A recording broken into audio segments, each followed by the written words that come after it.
Bonsoir à toutes, bonsoir à tous. C'est toujours avec un grand plaisir que je vous retrouve pour votre rendez-vous quotidien et en direct sur 8 Mont Blanc. Bienvenue dans Accès Direct, une des seules émissions en direct donc à la télévision, sur les réseaux sociaux. D'ailleurs, tout au long de cette émission, n'hésitez pas à réagir, à commenter, voire à questionner nos invités grâce au hashtag Accès Direct. Ce soir, au programme, on va parler en début d'émission avec Bruno Vincent, ancien directeur du centre hospitalier Alpes-Léman. On reviendra sur les différentes phases de construction, d'évolution et de restauration du centre hospitalier Alpes-Léman. C'est dans quelques minutes.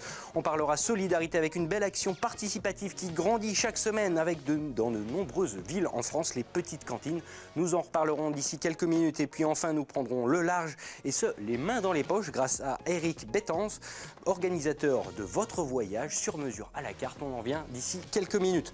Mais comme chaque fois, on commence avec les titres du JT. Et ce soir, c'est le tour d'Olivia. Bonsoir Olivia. Bonsoir Manu. Vas-tu bien? Merci, ça va et toi? Bah ouais, écoute, c'est bien parti, on prend les mêmes, on recommence. C'est ça. Et avec toi ce soir, on va parler du Lyon-Turin qui refait des siennes. Exactement, il y avait un séminaire qui était organisé cet après-midi en Savoie. Sébastien Germain s'est rendu sur place puisque certains élus sont inquiets. En France, le projet du Lyon-Turin est très soutenu, sauf qu'en Italie, avec le nouveau gouvernement, c'est un peu moins, on va dire, enjoué, c'est un peu moins fluide. Donc on fait le point ce soir.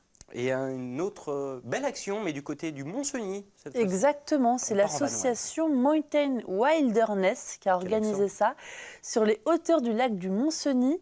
L'objectif, nettoyer en fait ce site protégé de toutes les installations obsolètes. Et c'est Kimberly Trivio qui a filmé ça. Reportage complet dans quelques minutes, c'est à 18h30, c'est au JT, à ne pas manquer bien sûr. Pendant que tu es là, on continue avec ta petite revue de presse et avec toi, quel hasard, on va parler du Tour de France. Exactement. Tu le sais, cette année, le site des Glières accueille le Tour de France le 17 juillet prochain. Mais pour y accéder, il faudra le mériter puisqu'on ne peut pas y aller en voiture. Les voitures seront interdites. Il faudra donc y aller soit à pied, à vélo évidemment, ou en navette. Il faut savoir qu'en 2 semaines, 1500 places dans les bus ont déjà été réservées, mais il reste de la place. Les intéressés peuvent donc s'inscrire sur le site qui s'affiche normalement juste en bas de l'écran. Les bus partiront de plusieurs endroits, alors je vous les donne rapidement. Argonay, Métessy, Nédens, La Roche-sur-Foron. Le départ est prévu à 8h30 et le retour en fin de journée. Ouais, il va falloir s'organiser, parce que c'est vrai qu'une route en cul-de-sac comme le plateau des Glières, forcément, si on veut essayer de voir du passage... La journée va être compliquée pour certains. J'imagine. Et je ne pense même pas aux journalistes. Et puis, une initiative intéressante, mais quoique un peu mal comprise, du côté de Genève. Alors, initiative, effectivement, ne sanctionnons pas le clitoris. Alors, c'est l'appel de 2 conseillères municipales de la ville de Genève. Elles demandent à l'exécutif de retirer l'amende qui a été infligée à 2 étudiantes qui avaient dessiné un clitoris à la craie. C'était le 19 avril dernier sur le sol du jardin anglais, on le voit sur la photo. L'amende est de 100 francs suisses pour chacune des 2 dessinatrices. Alors ces 2 femmes font partie du collectif féministe Les Squads. En fait, elles ont voulu briser le tabou autour de l'organe féminin. Et cette affaire, en fait, elle intervient en même temps que la Nuit de la Science qui a lieu à Genève et qui est soutenue par la ville. On y retrouve une sculpture gonflable, en fait un clitoris géant, tout simplement. Alors, il ne reste plus qu'au conseil administratif de donner son avis sur la question. Est-ce que l'amende va être retirée ou non? En tous les cas, les 2 dessinatrices sont prêtes à aller en justice. Alors, affaire à suivre. Oui, pour au moins 100 francs suisses de craie dans leur supervision. Exactement. Et avec toi, Manu, on parle d'un sujet qui revient assez souvent, le loup. Le loup. Et puis un chiffre que tu aurais pu donner au JT, mais non, je me le suis gardé. 430, c'est le nombre de loups présents sur le territoire français aujourd'hui. Alors ce chiffre, il illustre le résultat d'un suivi scientifique opéré par l'ONCSF. Donc il a duré quelques mois, depuis fin 2017, et 430, donc c'est équivaut à une augmentation de 20% des loups sur le territoire par rapport donc à la dernière étude à fin 2017. Une expansion très rapide, mais pas encore assez pour certains cas.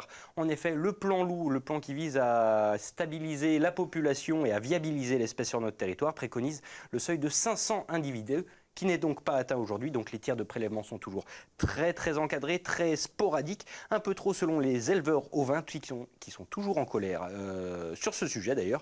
Mais bon, d'ailleurs, on va en entendre parler dans les prochains jours puisque je crois que d'ici la fin de la semaine, il y a un grand rendez-vous qui est prévu dans le Vercors. Oui. Donc on aura des nouvelles et bien sûr, c'est un dossier que nous vous ferons suivre sur 8 Mont Blanc parce qu'on en parle assez régulièrement et qu'il est bien sûr présent chez nous. Et maintenant, on parle d'une fusion particulière. Une fusion très très prometteuse, celle de l'AXAT, l'organisateur d'événements autour de la montagne, comme au hasard le Hi-Fi Festival ou le Rock on Snowboard Tour, pour ne citer que 2 d'entre eux, et de Sportair, organisateur d'événements, destinés aux professionnels à vocation outdoor. Alors les 2 structures sont annéciennes. Aujourd'hui, elles sont dépendantes de la holding Euronet. Donc à la base, ils sont spécialisés dans les salons de lingerie, etc. Mais ils se mettent de plus en plus sur l'événementiel. Et donc aujourd'hui, les 2 structures, l'AXAT et Sportair, ont fusionné pour devenir Sportair nouvelle version, avec un nouveau directeur général en la personne de Gaylord Pedretti, notre bel ami Gaylord, qu'on salue, qu'on lui souhaite plein de courage et de réussite pour ces nouveaux challenges, parce que je suis sûr que ça va apporter encore beaucoup plus d'événements dans nos régions, et ça, c'est que du tout bon. On ne demande que ça. Exactement. Merci beaucoup, Olivia. Merci. On se recroise à la fin de cette émission. Tout Sinon, à fait. 18h30 pour les titres. Juste le temps pour moi d'accueillir notre invité du jour.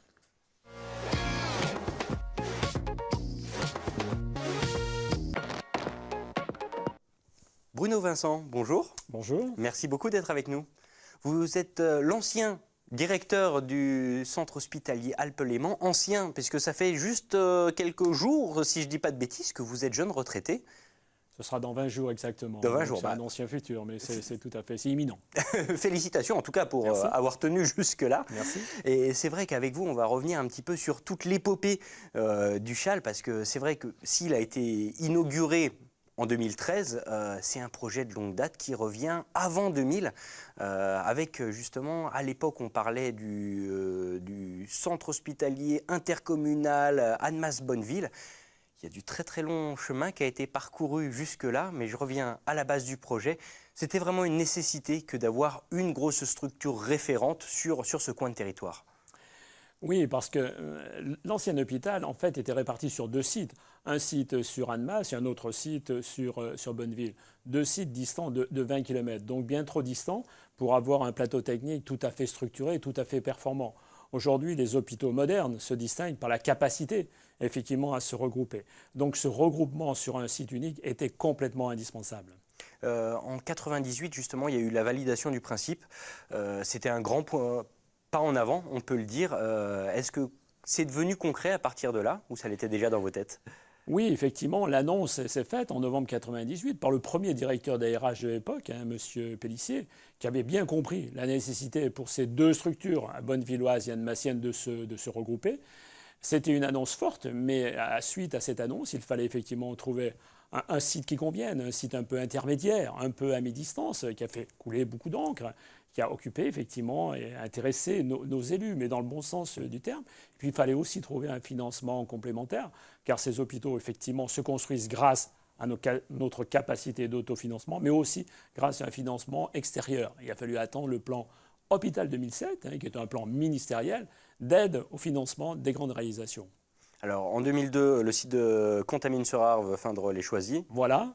2009, si je ne dis pas de bêtises, début des travaux. 2012, premier patient. C'est ça. Ça 2007, va vite quand même, donc le plan de financement. 2012, effectivement, les premiers patients. Ça peut paraître à la fois long et court, mais pour nous hospitaliers, ça fait quand même relativement court. Pourquoi ? Parce que nous n'avons quasiment rien laissé sur les 2 sites, puisque les 2 anciens sites ont quasiment disparu, ont été effectivement démolis. Donc il fallait se mettre dans la peau de ce nouvel hôpital, qui était un petit peu plus étoffé en termes de structure, bien entendu, en termes de lits, mais surtout en termes de plateau technique, bloc opératoire, service de soins critiques, service de soins intensifs. C'est là que la différence s'est faite, et c'est là qu'on a franchi peut-être 1, voire même 2 paliers à la fois. Ouais, c'était une des grandes trames de la jeunesse du projet. C'était vraiment une nécessité que d'avoir un plateau technique digne de ce nom sur ce site-là. Car aujourd'hui, les patients ne restent pas longtemps, effectivement, à l'hôpital. Ils ont besoin, effectivement, d'un diagnostic rapide à travers des équipements très, très performants. Et nous en manquait. On les avait tantôt sur un site, tantôt sur l'autre site. Ce n'était pas acceptable. Et ce n'était pas compris, effectivement, des patients qui s'étaient un peu détournés vers d'autres sites plus distants, on va dire peut-être vers Annecy.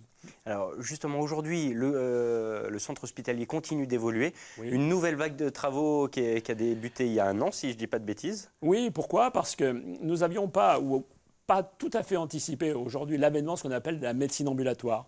Aujourd'hui, lorsque nous sommes rentrés en 2012, la plupart des séjours hospitaliers en chirurgie, par exemple, se faisaient de manière traditionnelle sur une durée de 4 ou 5 jours. Aujourd'hui, il faut savoir qu'en 2017-2018, plus d'un séjour sur 2 en chirurgie se fait en ambulatoire. Vous rentrez le matin et vous sortez effectivement le soir. C'est une véritable effectivement révolution. On ne s'attendait pas aussi à recevoir autant de consultants externes.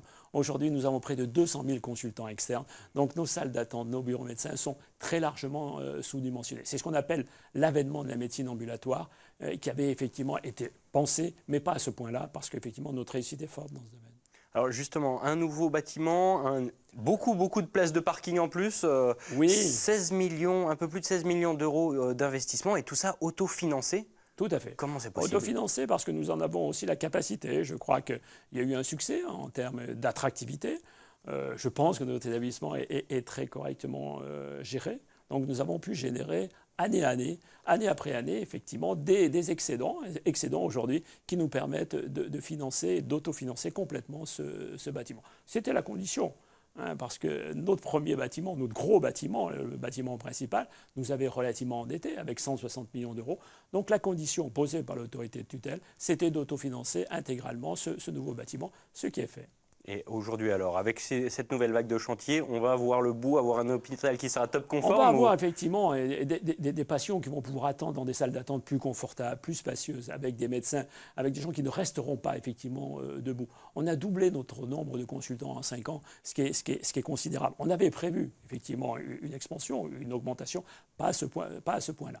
Donc aujourd'hui, c'est vrai qu'on pense surtout aux patients, on pense aux conditions d'accueil de ces patients. Il fallait effectivement faire ces travaux. Donc on augmentera effectivement la surface réservée aux 3 plateaux de consultation externe, médecine, chirurgie, obstétrique. On augmentera aussi nos places d'hôpital de jour, tant en médecine, effectivement en chirurgie. C'était la condition. Donc il nous fallait sortir ce qu'on appelle des services supports. Ils ne sont pas complètement, j'allais dire, au contact du premier patient, pour laisser effectivement la place aux patients dans ce bâtiment principal. Alors justement, à partir de là, on est tranquille pour quelques années ou il y a d'autres travaux? Pour quelques années seulement. Le monde hospitalier évolue tout le temps, évolue très fortement et très rapidement. C'est vrai que nous avons aussi un autre projet qui consiste demain, effectivement, à redoter, là aussi, à redonner de la place à notre plateau technique, parce qu'en termes de nombre de salles d'intervention chirurgicale, 8 à 9, c'est tout à fait, effectivement, insuffisant. Et il faudra prévoir aussi une salle pour faire ce qu'on appelle de la radiologie interventionnelle. Donc, on rentre, alors, on pense déjà aux 5-6 prochaines années. Ah, il faut aller vachement en amont quand même, ça demande beaucoup de travail. Oui, parce que la santé évolue vite. Et on se doit effectivement d'être au rendez-vous en permanence. Sinon, j'allais dire, on perd un petit peu pied et les patients se détournent très rapidement. À partir de 2015, si je ne dis pas de bêtises, il a fallu dépendre un peu de l'ARS, l'Agence régionale de santé, qui a quand même mis des cadres, des bases. Ça a changé quelque chose pour vous concrètement? Oui, nous avons, c'est vrai, un contrôle très étroit de l'autorité de tutelle, qui a surtout un contrôle très étroit sur l'évolution des finances. La protection sociale, le financement de la protection sociale aujourd'hui est un vrai problème.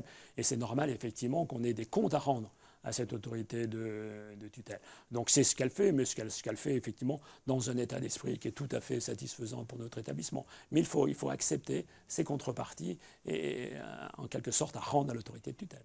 Avec votre regard, votre expérience maintenant, vous pensez que le maillage territorial, il est optimal? Oui, je pense que le maillage territorial est très satisfaisant, notamment pour le nord de ce département, avec 3 bassins de vie dynamiques, que ce soit le bassin de Sallanches avec l'hôpital de Sallanches-Chamonix, la vallée de l'Arve, que ce soit le bassin du Chablais.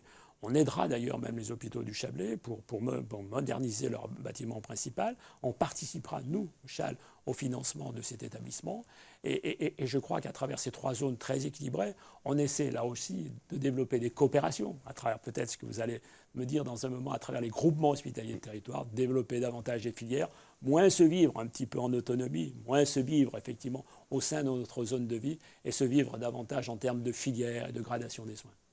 J'avais beaucoup de questions encore, mais c'est vrai que le temps passe vite. Je suis navré. On a déjà atteint le top chrono. Merci. Merci beaucoup à vous d'être venu aujourd'hui sur notre plateau et on vous accueillera avec plaisir à l'occasion. Merci bien. Je vous laisse repartir en régie. Merci. Juste le temps pour moi d'accueillir nos prochaines invités. Nos invités, on en parle.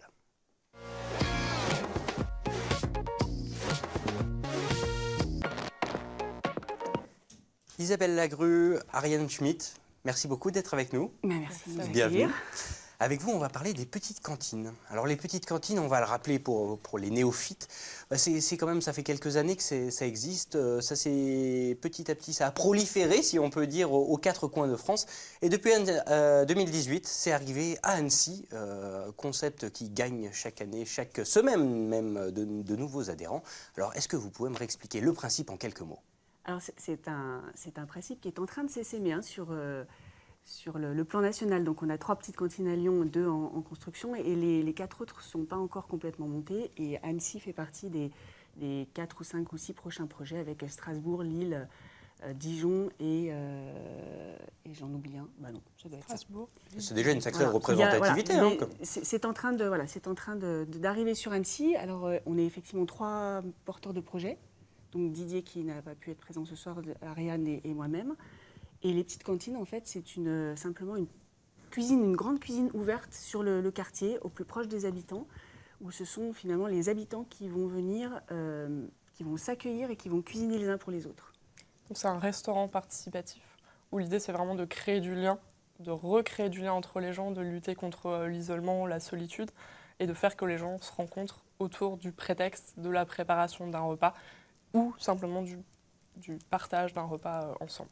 Alors c'est vrai que quand on pense cantine, pour les néophytes comme moi, on pense petite enfance, on pense personnes âgées, mais là c'est pas du tout le cas, là c'est véritablement la vie d'un quartier qu'on veut faire bouger. On est vraiment sur l'idée d'un restaurant participatif où on va finalement prendre le prétexte de l'alimentation, du faire ensemble, du manger ensemble, du faire la plonge ensemble, même ne serait-ce que passer juste boire un café. Donc on est dans une géométrie très variable pour finalement créer du lien. Et comme le dit Ariane, l'ADN du projet, il est vraiment là. C'est lutter contre le sentiment d'isolement et l'anonymat dans les centres urbains, en fait, dans les centres-villes. Partant du principe que finalement cette question de l'isolement, elle est sans frontières ni d'âge ni de milieu social, qu'un accident de la vie, ça peut arriver à tout le monde, à vous, à nous. Un pépin de santé, une rupture professionnelle, affective ou familiale, et on peut être effectivement tenté de se laisser gagner par une sorte de repli sur soi. Et c'est vrai que ce projet, il a aussi à la base une histoire qui vient s'ancrer sur une sorte de rupture d'accident de la vie. Et c'est vraiment ça qui lui donne sa force et son point de départ en tout cas. Aujourd'hui, vous cherchez des bénévoles, c'est ça, pour rejoindre l'association, Comment ça se passe? Qui peut vous rejoindre? Du coup, on est 3 porteurs de projets là aujourd'hui. On a un premier cercle de gens qui sont aussi assez proches du projet, qui nous aident beaucoup, qui ont des compétences qu'on n'a pas forcément. L'idée, c'est vraiment de co-construire ce projet ensemble et de trouver des gens qui ont des compétences multiples qu'on va pouvoir agréger au fur et à mesure du montage du projet. Donc on a une quinzaine, une vingtaine de personnes qui commence à être sont pas mal déjà en un premier temps. Et là, du coup, donc, la semaine dernière, ou il y a 10 jours, le 26 juin, on a fait notre première petite cantine éphémère. Donc l'idée, c'était vraiment de tester concrètement à quoi ça ressemble une petite cantine. Et donc là, on a déjà eu plus d'une vingtaine de personnes qui sont venues cuisiner. On a 44 adhésions. Donc voilà, parce que pour venir cuisiner ou partager un repas, il faut prendre une adhésion à l'association. Les gens qui sont bénévoles et qui viennent cuisiner sont adhérents. Donc on a déjà, sans avoir même de lieu, on a déjà 44 adhérents, ce qui est pas mal. C'est ça. Et voilà, et plus de 70 personnes qui sont passées, venues boire un café ou découvrir cuisiner. un peu, rencontrer des gens. Et 55 repas, on a quand même servi 55 repas ce jour-là. On a refusé du monde, donc c'est vrai qu'on a vraiment... Ça doit faire plaisir pour une Ah première. oui, vraiment. On a été très surpris des élus qui sont venus voir un petit peu ce qui se passait, des associations, des partenaires locaux. Est-ce qu'il y a un objectif chiffré concrètement de but que vous voulez atteindre avec le nombre de participants, d'adhérents Alors, on n'a pas véritablement... C'est l'autonomie en fait financière. L'idée, c'est que vraiment en amont du projet, avant de créer vraiment ce lieu-là, on va avoir besoin de financement qu'on va trouver auprès de mécènes, de subventions. On va répondre à des appels à projets, mais après, l'idée, c'est d'être autonome financièrement. Donc, on ne l'a pas précisé, mais le principe du repas, les gens qui viennent prendre un repas, c'est à prix libre, donc pour que ça reste accessible à un maximum de gens. Mais on indique un prix de revient qui inclut dedans les frais qu'on va avoir d'achat de matières premières, de paiement du loyer qu'on aura potentiellement et d'un salarié en fait qui va être là pour gérer le lieu.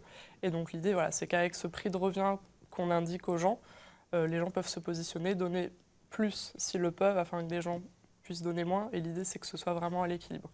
Dernière petite question, où on peut vous retrouver? Est-ce que si on veut vous joindre, adhérer à l'association, comment on fait? Alors, on a pour l'instant une adresse mail que vous allez peut-être pouvoir afficher quelque part, à moins qu'on la donne. Allez-y.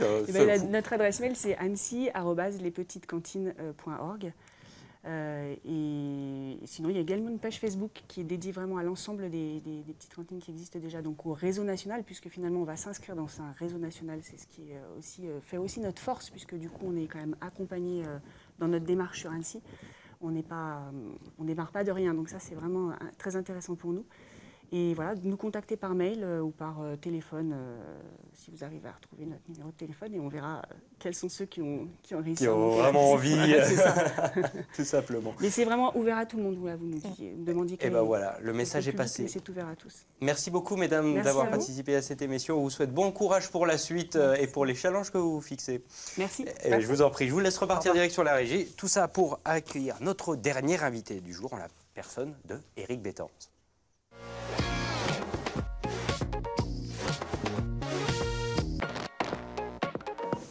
Bonjour Éric. Bonjour Emmanuel. Merci d'être avec nous. C'est un plaisir. Vous êtes le créateur de Eric and the Trip. Donc déjà, le nom est un peu évocateur. Et vous proposez aux gens, finalement, de leur faire un voyage, des vacances, clé en main, les mains dans les poches. Question bête et méchante, comment ça vous est venu, cette idée de filière professionnelle? Alors, j'ai toujours été passionné de voyage depuis, j'ai envie de dire, ma plus tendre enfance, en fait. Et également des voyages de leur organisation. Et puis, à force d'organiser pour moi-même, pour ma famille, de voyager dans beaucoup de pays, que mes amis me disent « tu ne pourrais pas nous l'organiser pour nous ?» Je le faisais, bénévolement. Et puis, au bout d'un certain temps, on m'a dit « tiens, tu pourrais peut-être en faire ton métier ?» Je dis « mais oui, mais ce n'est pas mon métier de base, à la mesure où je suis ingénieur de formation. Okay. » Et puis, au bout d'un certain temps, j'ai beaucoup réfléchi. Et puis, je me suis dit qu'il y avait une opportunité pour vraiment faire ce qui me faisait plaisir, dans la mesure où il y avait également un marché pour pouvoir créer des voyages spécifiquement 100% sur mesure, comme j'ai décidé de le faire depuis environ 2 ans. Alors, est-ce que ça marche s'il y a de la clientèle? Oui, bien sûr, parce qu'à partir du moment où il y a du service, de la personnalisation, il y a des besoins. Aujourd'hui, plus personne n'a envie de faire le même voyage, les mêmes vacances que son voisin, mais apporter du service, de l'écoute, centrer le voyage non plus sur le produit lui-même, sur le pays, mais sur le besoin, les envies du futur client, oui, là, il y a un vrai besoin. Malgré le développement des offres sur Internet, il y a quelques années, il n'y avait rien, mais maintenant, il y a trop, en fait. Il y a trop d'offres. Et justement, un de mes apports, c'est de pouvoir sélectionner, de faire le tri, trier le bon grain de livret, je dirais, et apporter du conseil, de l'expertise, puisque, comme vous avez dû le voir, j'ai eu l'occasion de visiter environ une 60aine de pays. Modestement, parfois, je n'y suis resté que 2-3 jours, mais quand même, j'ai une certaine expérience du voyage. J'ai beaucoup voyagé en famille, avec mes enfants. Ce qui me permet également d'avoir certaines recommandations et de savoir ce qu'il faut faire, pas faire, adapter le rythme pour les voyages, notamment en famille. Alors comment ça se passe? C'est les gens qui viennent vous voir avec une idée de destination un petit peu au hasard ou totalement libre, totalement ouvert à quelques recommandations que ce soit? L'idée, c'est de partir d'une feuille blanche pour construire, c'est ma devise, plus qu'un voyage, virgule, le vôtre. Donc ça veut dire qu'il y a différents cas de figure. Parfois, les gens viennent avec une idée en tête, en me disant je vais aller absolument dans tel pays, avec un cahier des charges plus ou moins précis. Et parfois, c'est beaucoup plus vague. J'ai eu un exemple récent où, en fait, par rapport à la demande initiale, on n'a pas fait le tour du monde, mais on a visité 4 pays avant que finalement les personnes, la famille, décident d'aller au Costa Rica. Mais on était passé par Bali, on était passé par la Thaïlande, par l'Afrique du Sud, et on a fini par le Costa Rica pour un voyage en famille. Alors, qu'est-ce qui fait votre plus-value concrètement par rapport à, comme vous le disiez tout à l'heure, beaucoup de concurrence qui plus est sur Internet? Tout à fait. Par rapport aux agences de voyage dites classiques, j'ai justement c'est écrit beaucoup l'expérience de nombre de pays visités. Donc je peux apporter cette expertise-là. Mon expérience donc de voyageur et essentiellement le service. Je vais vous citer un exemple. Pendant le voyage, je suis en contact permanent avec les voyageurs. Maintenant, c'est facile. Avec WhatsApp, vous pouvez communiquer. Pas plus tard qu'hier, j'ai des personnes qui sont en Croatie en ce moment.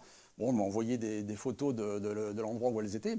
Ce matin, j'ai une famille qui est au Pérou. Donc à chaque fois, moi, je tiens à les contacter pour savoir si tout se passe bien dans le pays, sachant que généralement, je fais appel à des partenaires sur place. Mais ensuite, ne serait-ce que le simple fait d'avoir le contact en permanence, ça rassure le voyageur. Et ça, c'est un point essentiel à aujourd'hui. Et je suis joignable, évidemment, pas simplement aux heures de bureau. L'autre point également, c'est que de par mon passé, j'ai géré beaucoup de logistique de produits, pas tellement de voyageurs, mais j'ai des réflexes que j'applique maintenant au voyage. Récemment, vous n'êtes pas sans savoir qu'il y a eu pas mal de grèves. J'ai des voyageurs qui sont partis au Japon, qui devaient faire Genève, Paris, Tokyo. Voilà, j'ai anticipé le problème potentiel, à savoir que de moi-même, en fait, je les ai fait passer par Amsterdam. Donc je les ai appelés en leur disant, tiens, au fait, vous n'allez pas passer par Paris, par Amsterdam. La personne avait juste le temps de commencer à s'inquiéter, mais je l'ai rassuré tout de suite. Donc ça fait partie aussi de ma plus-value, de la différence que je peux apporter.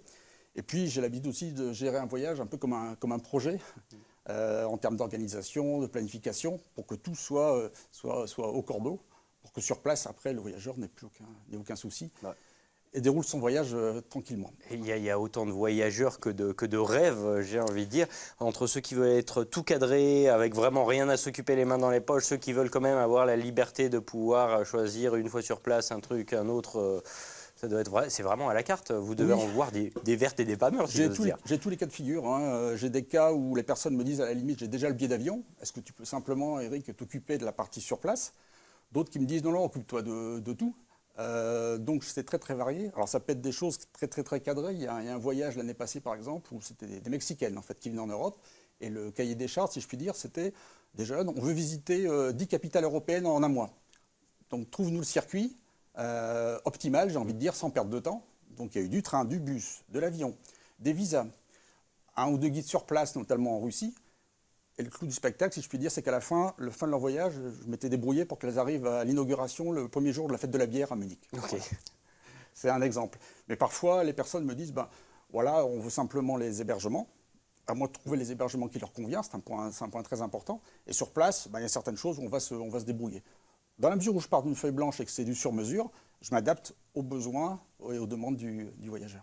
Alors concrètement, question piège, mais l'aide d'un expert comme vous, c'est pas gratuit. Est-ce que ça rajoute beaucoup au budget vacances? Non, alors justement, dans mes atouts, si je puis dire, c'est que je n'ai pas d'agence pignon sur rue. C'est-à-dire que je rencontre les voyageurs, alors soit par téléphone, Internet ou aussi Skype, ou dans Haute-Savoie, généralement, on se rencontre. Donc je vais chez les personnes ou dans un autre endroit, mais peu importe, on se voit. Dans la mesure où je n'ai pas d'agence pignon sur rue, déjà, je n'ai pas de mètres carrés à infrastructure important. Et je dis toujours, je préfère que les gens me rémunèrent pour le temps que je vais passer à préparer leur voyage, plutôt qu'à payer des mètres carrés dans une rue piétonne à Annecy. Ils n'en verront pas trop la couleur. Régulièrement aussi, ça arrive, des voyageurs ont déjà demandé de vie à droite, à gauche. Donc en fait, je peux comparer mon offre et je sais que je peux être dans le budget sans souci, justement parce que je limite fortement mes frais de structure et que j'apporte à la place beaucoup de services. Il y a un point important aussi, c'est que c'est à la mode en ce moment, je suis un peu le guichet unique, on entend beaucoup parler de ça, c'est-à-dire que les personnes s'adressent à moi, et derrière, à charge à moi après, de traiter les problèmes dans l'éventuel ou dans les pays. Mais je dirais, je suis là avant, pendant et après aussi le voyage. Donc c'est très important d'avoir un seul interlocuteur et non pas 10 personnes qui vont vous balader d'un service à un autre. Pour votre voyage. Bon, alors concrètement, si je vous dis, voilà, feuille blanche aujourd'hui, on part destination, on va arranger sur place les activités, les hôtels, les machins, les vidéos, ça fait une enveloppe de combien, concrètement? Il y a tous les cas de figure, dans la mesure, parce que ce sujet-là, il est dépendant. Alors, un point très important, c'est qu'évidemment, dans le cahier des charges, il y a le budget. Donc, pour un même pays, ça peut être très différent. Mais parfois, les personnes... les voyageurs n'ont pas toujours conscience du prix du billet d'avion, qui peut être très variable d'un moment à un autre. Mais je dirais, je m'inscris dans ce budget-là et on fait en fonction, dans l'enveloppe. Donc ça permet parfois de dire, oui, là, on ne va pas passer. Donc au niveau hébergement, on va réduire un petit peu en termes de qualité d'hébergement. Plutôt que de taper dans des hôtels 3 à 4 étoiles, on va taper un petit peu en dessous. Ça peut être dans l'autre sens aussi, où les personnes me disent parfois, on aimerait bien se faire plaisir 2-3 jours. Est-ce que tu peux nous trouver dans l'enveloppe du programme un hôtel ou un hébergement insolite un peu plus haut de gamme? Donc ça fait partie de l'optimisation que moi je dois réaliser pour le voyage. J'imagine qu'il y en a pour tous les goûts en tout cas. Merci beaucoup, c'est vrai que vous avez compris, si vous êtes un petit peu flemmard comme moi, que vous avez envie de passer des bonnes vacances mais sans pour autant passer des heures et des heures derrière les cartes, c'est Eric, ici même, qu'il faut joindre. Merci beaucoup Eric Merci, d'avoir été avec Emmanuel. nous. Merci. Je vous laisse repartir direction la régie. Juste le temps pour moi de réaccueillir Olivia Boisson, notre Olivia nationale, pour nous parler des titres du JT qui seront développés dans quelques minutes à peine. C'est à 18h30. Et avec toi Olivia, on va parler du Tour de France. Du Lyon-Turin. Du Lyon-Turin, TDF. On parlera aussi du Tour de France. Merci. Rassure-toi. Merci. Mais d'abord, le Lyon-Turin, il y avait un séminaire qui était organisé cet après-midi en Savoie, justement, pour parler de ce projet. Il y a une inquiétude qui grandit un peu quand même chez les élus, c'est que le gouvernement italien remet en cause l'utilité du projet. Donc, plus de détails tout à l'heure. Merci les Italiens. Et puis, on enchaîne avec une belle action du côté du lac du Mont-Cenis, en plaine vanoise. Exactement, c'est Kimberly Trivio qui était ce week-end.